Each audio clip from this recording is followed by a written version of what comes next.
Hello everybody and welcome to the table. So today we are taking a look at a knife from Bestech Knives. This is one of their newer releases for 2024. This one right here is called the Mantidae. And so the Mantidae, the name Mantidae comes from the scientific family term for insects, including the praying mantis. And so when you look at the shape of the blade, you can kind of see where they got that inspiration. But even when you look at the shape of the handle, it does look very organic.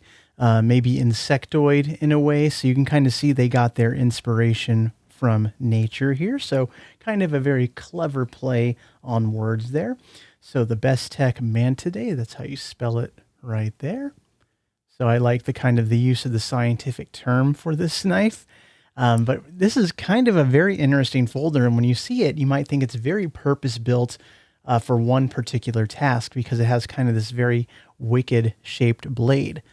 And just as a praying mantis uses their arms for grabbing and cutting, you might use this blade for the very same purpose.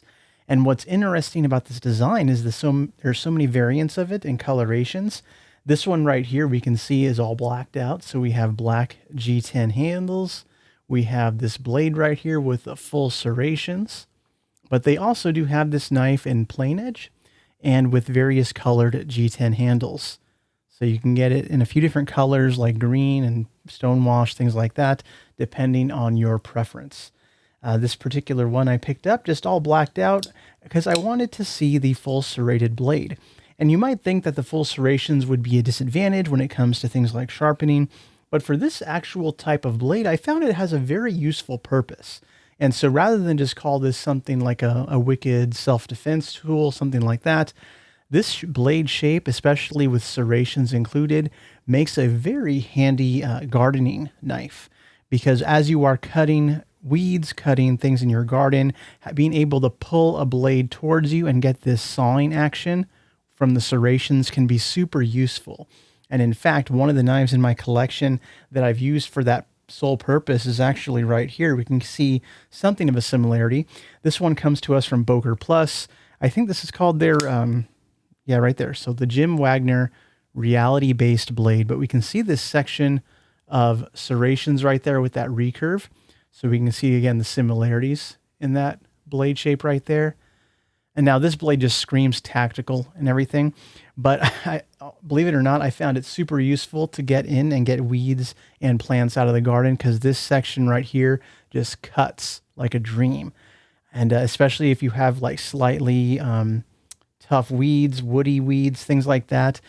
Being able to saw through plant material is a really useful thing that a knife can do. And so I'm sure the plain edge version of the knife could do that as well, but serrations really do shine in a situation like that. And you might also not favor the serrations because serrations can be a little challenging to sharpen. But I find for a blade shape like this, serrations probably would be easier. For instance, right here on the table, I do have a knife. This one right here is the Shield-On scythe or scythe, whatever you want to pronounce that. And we can see, again, a similar hook-shaped blade. And this sucker, being plain edge, even though it's a very short blade, this recurve has made it kind of a bear to resharpen. And so even to this day, it's not as razor sharp as I would like it to be. Still very pokey, but the edge isn't quite what I want just because of that recurve making it very hard to get it onto a traditional sharpening system. So kind of tough. Whereas with a recurve with serrations like this, I'm betting I can just use a Spyderco sharp maker to keep that serrations to a working edge. And the nice thing about serrations, if you keep them at a working edge, they're still, 95% effective for what you're using it for. So I'm kind of arguing the case for serrations on a knife like this, as opposed to a standard drop point with serrations, maybe not as useful. But the knife itself, checking out the specs, we can see our overall length right here and blade length. So let's check that out. Overall length of this knife is pretty much exactly at 7 inches long. And our blade length from the very tip of the blade to the top of the handle, we are at 3 inches. And so I'm sure you're going to get a little more cutting edge out of that because of the curve of the blade. But we can just say 3-inch blade, 7 inches overall. Pretty much standard fare for your everyday carry size of knife out there. We are a liner lock design, so we can see fairly early lockup. Not too worrisome though. There's no play in the blade. It's very solid. We do have a deep carry pocket clip, and this is one of those nice wire clips, so kind of like something you'd see on a Spyderco knife. So not reversible, so it's only going to be one position, tip up, right-hand side carry, but it seems to function just fine. Another G10 backspacer down here. Looking inside the handles, again, this is always hard to show off on camera. Let's get the angle just right. You can see the frame is skeletonized for some weight savings. And so the knife is not a super heavyweight model. Let's go ahead and check out the weight of this one. So the Mantidae is coming in at, 3.1 ounces. So not bad at all. So pretty cool design.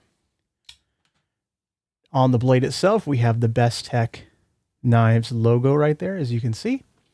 On the reverse, we do have the blade steel highlighted right there. So you can see this is a 14C 28N blade, as well as Lucas, who I'm going to go out on a limb and say that that's the designer of the knife. It's not Lucas Burnley. I think I checked on that, but I forget the story behind the designer Lucas. But that would be the name of the designer. Pretty common for the name to be on there. Front side of the knife right here, again, we have these very organic shaped G10 scales, polished smooth, so there's no texture to it, except where we have these cutouts. And it's kind of rare to see polished G10 anymore, so that's kind of unique. Our pivot is a plain pivot, no decoration on there, no screw on this side, which is actually kind of cool to see something just simple and plain like that. On the reverse side, you get the screw, as well as more of the cutouts for that organic shape. In hand, the jimping right here along the back of the blade feels pretty good. So it feels like you can get a nice good grip in this particular position on the knife. I guess you could always choke up as well, because with a blade like this, you may want to be doing these interior cuts like that. You know, very similar to a animal's claw with this shape. So again, a purpose-built knife, and they may have built it for, defensive purposes, so to speak. But honestly, this is going to be a really great gardening knife for anyone who wants to use it for that purpose, because these serrations are going to chop right through unwanted plants, in your flower bed. So pretty cool design overall. But just to give you one quick size comparison, so let's just put this down right here, and I'll put this out, but I know most people don't have this knife, but we also have a Benchmade Mini Griptilian, and in hand, they actually feel kind of similar in overall size. So you can see side by side, they are very, very similar. So the Mantidae here is not a large knife, which I appreciate, because a lot of these curved blade knives like this tend to be extra large because they're meant for, one particular purpose, or a large blade comes in handy. But this one is very pocketable. It's very slim. It's only a thumb stud knife, so there's no flipper, no front flipper. It is very much meant to be used in a direct purpose, in a direct manner, and I think they designed it with that in mind. Even closed, the profile is still nice and slick and slim for such a wide curved blade. So I think they did a pretty good job designing this one. So I literally picked it up the minute I saw it was available, had no idea it would be available elsewhere. And this is what we have today. So if you have any questions about the Bestech Mantidae here, feel free to drop a comment below. But I hope you all have a nice day. See you later.